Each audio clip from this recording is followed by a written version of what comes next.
Friends, तो कैसे हैं आप लोग। मैं उम्मीद करता हूँ कि आप लोग सब अच्छे होंगे और खुश होंगे। सो चलिए इस वीडियो को शुरू करते हैं। सो ये वीडियो हमारा क्लास 10 विषय इनसाइड साइंस का बायोलॉजी का चैप्टर नंबर 9 है, जो कि हेरिडिटी एंड इवोल्यूशन है। एक्चुअली हेरिडिटी क्या है या फिर इवोल्यूशन क्या है, इसके बारे में मैं आप लोगों को बताऊंगा कि हेरिडिटी क्या है, actually what is the definition of heredity and what mean by evolution. इन दोनों के बारे में आप लोगों को मैं बताऊंगा, अच्छे तरीके से समझा भी दूंगा।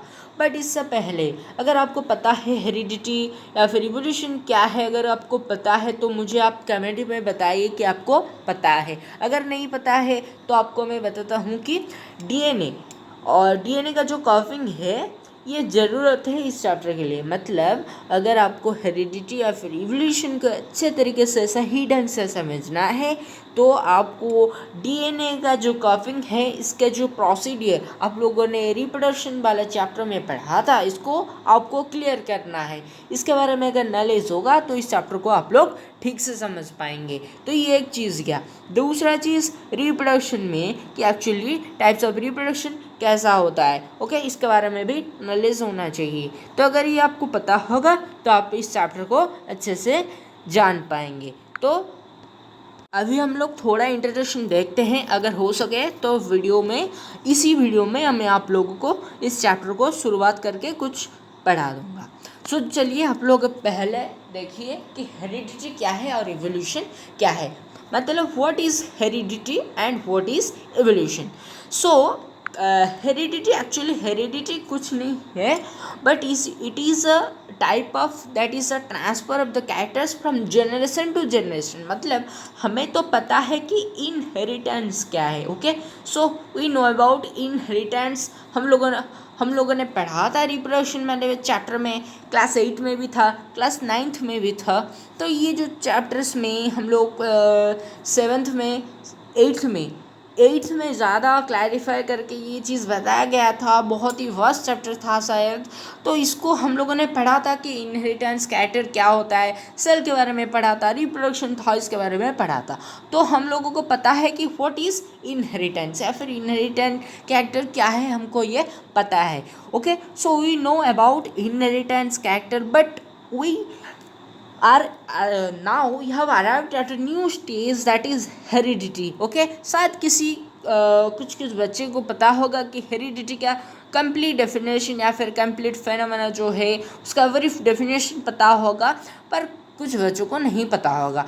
पर ये जो हेरिडिटी है कुछ नहीं है, it is a transfer of characters from generation to generation. देखिए इनहेरिटेंस क्या है पहले मैं आपको बता देता हूँ, तो उसके बाद हेरिडिटी को जाएंगे तो आप लोग अच्छे से समझ पाएंगे। सो देखिए, सो इनहेरिटेंस में एक्चुअली क्या होता है, so what happens in inheritance. So inheritance में जनरल क्या होता है, सपोज ये पेरेंट्स है, तो पेरेंट्स से क्या होता है, पेरेंट्स से ह्यूमन बींग्स में अगर बात करेंगे, पेरेंट्स से उनके बच्चों के पास, बेबी के पास, उनके बच्चों के पास कैरेक्टर्स जाता है पेरेंट्स से बेबी तक। मतलब ये ओल्ड जनरेशन या फिर यंग जनरेशन से कम्प्लीटली न्यू जनरेशन या फिर वेरी यंग जनरेशन को ये कैरेक्टर गया, और ये किसके मदद से गया, जीन के मदद से। ये चीज़ को पता है आप लोगों को कि जो यूनिट या फिर बोल सकते हो हमारे इनहेरिटेंस का जो रूट कॉज है, इनहेरिटेंस कैरेक्टर या फिर कैरेक्टर का ट्रांसफ़र करने का जो रूट कॉज है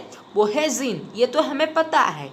बट ये जो इनहेरिटेंस होता है ये होता है actually transfer of characters from one generation to another generation. मतलब पेरेंट्स से अपने बच्चों के पास ये चीज़ होता है इनहेरिटेंस। इसी तरह से लगभग कुछ इसी तरह का जो डेफिनेशन होता है हेरिडिटी का, ओके। सो हेरिडिटी का जो डेफिनेशन है ये भी कुछ इसी तरीका है।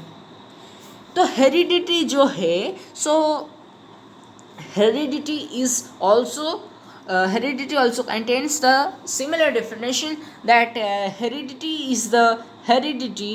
okay, मैं लिख देता हूँ यहाँ पर, heredity is the transfer of, okay, so heredity is the transfer of characters, okay, characters from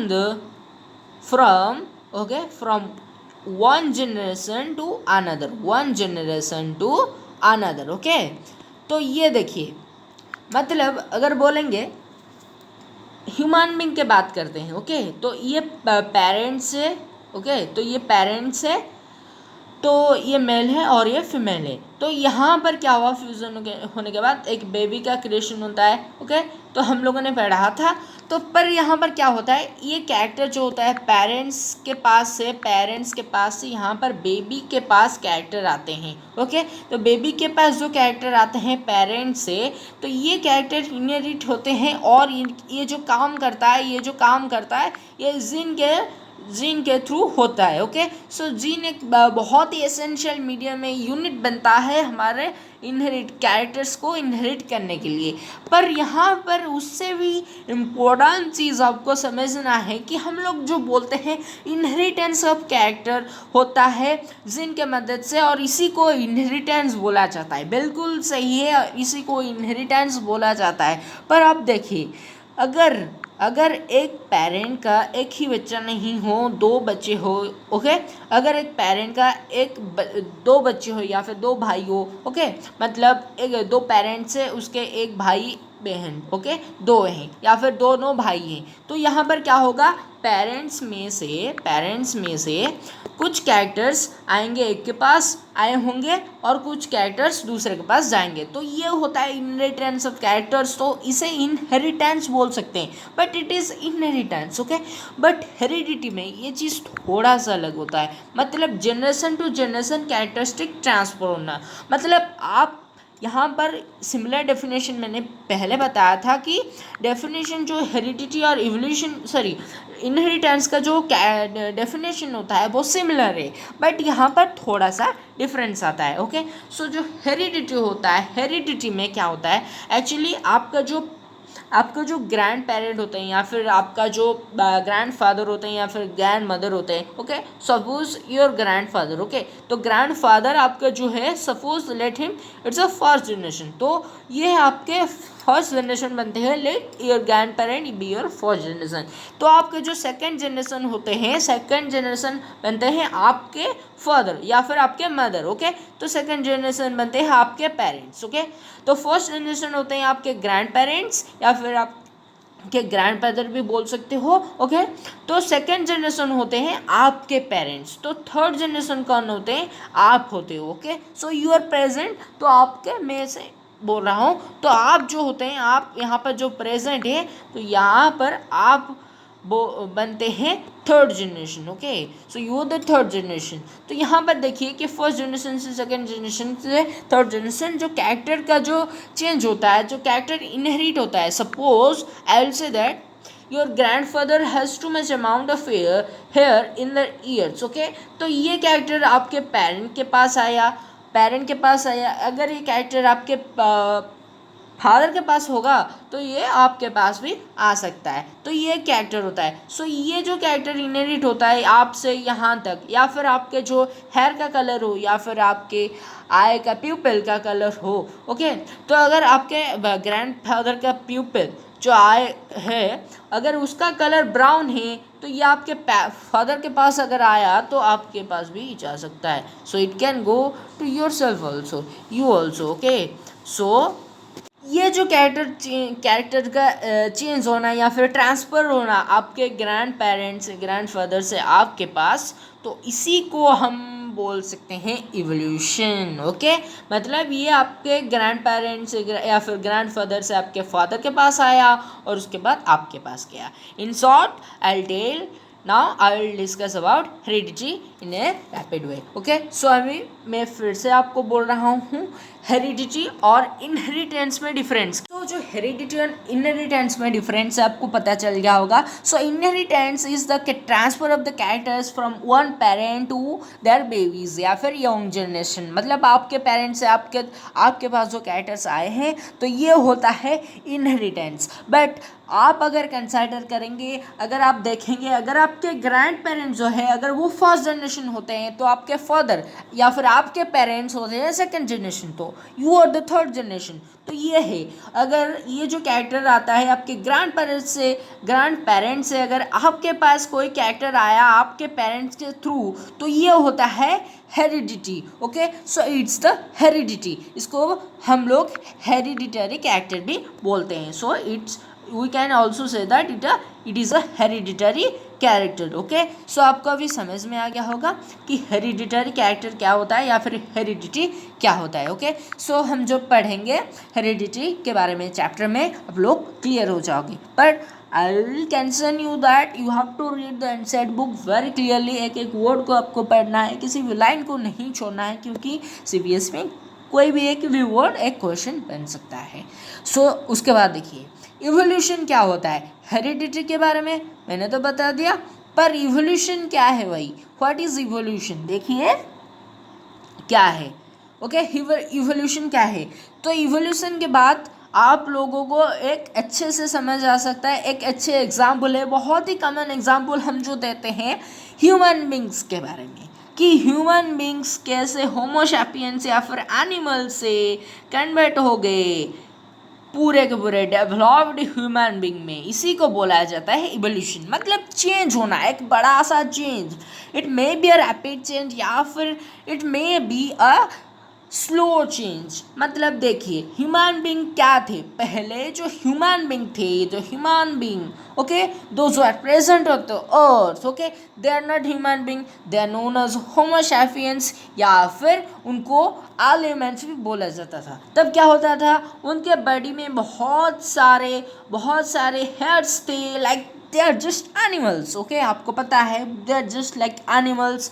और उसके बाद क्या हुआ, और वो 4 पैर में चलते थे। They use there for body parts, यानी कि 2 हाथ और 2 पैर को लगाकर वो 4 पैर में पहले चलते थे, जो कि they look like a chimpanzee या फिर मंकी भी बोल सकते हो। They have a tail, they also have a tail, तो उनके पास एक टेल भी था। तो और उसके बाद उनके पास जो बॉडी में हेयर भी ज़्यादा था, और वो 4 लेग से चलते थे, अपने हैंड और चारों को वो यूज़ करते थे, और वो थोड़ा बेंड होकर चलते थे।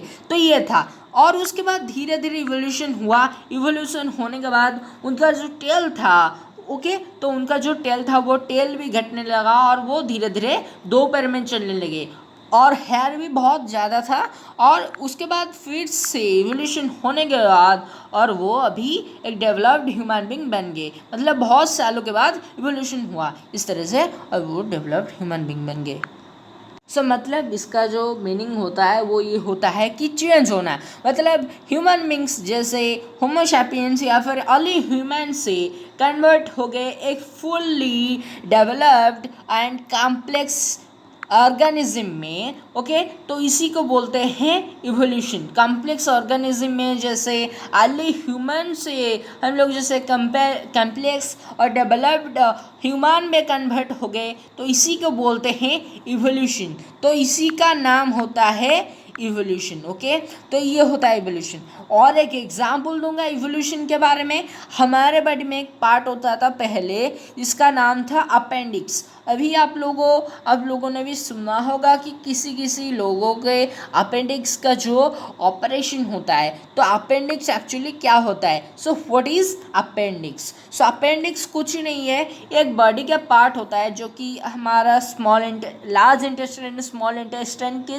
लगभग एक साइड में रहता है। तो इसका काम क्या है actually, the work of the that is appendix. Okay, तो अपेंडिक्स ये जो उसका जो काम था, okay it is to digest the raw material that is consumed by the elements. तो नेचर का ये एक लॉ था कि जब एलिमेंट्स ने रॉ फूड खाना शुरू किया था, तब उनके बॉडी में एक चेंज होकर एक नए ऑर्गन का फॉर्मेशन हुआ था, जिसका नाम था अपेंडिक्स। ओके, तो वहाँ से क्या हुआ था कि वो जो ऑर्गन था वो उन्हें हेल्प करता था उस रॉ फूड को डाइजेस्ट करने के लिए। ओके, तो actually the work of that organ is to digest the raw food. पर अब क्या हो रहा है, अब तो हम बहुत सारी चीज़ों को, बहुत सारे जितने भी फूड है उसको पका कर खाते हैं, तो इसके वजह से क्या है, उस ऑर्गन का इतना वर्क नहीं है अभी, it is not functioning.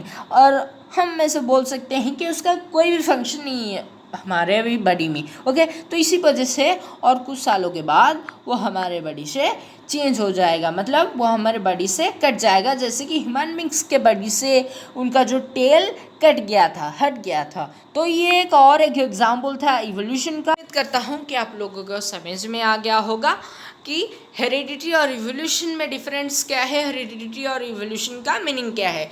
So thank you for watching my video. Next video में हम लोग चैप्टर को शुरू करेंगे। सो थैंक्स फॉर वॉचिंग, मिलते हैं अगले वीडियो में।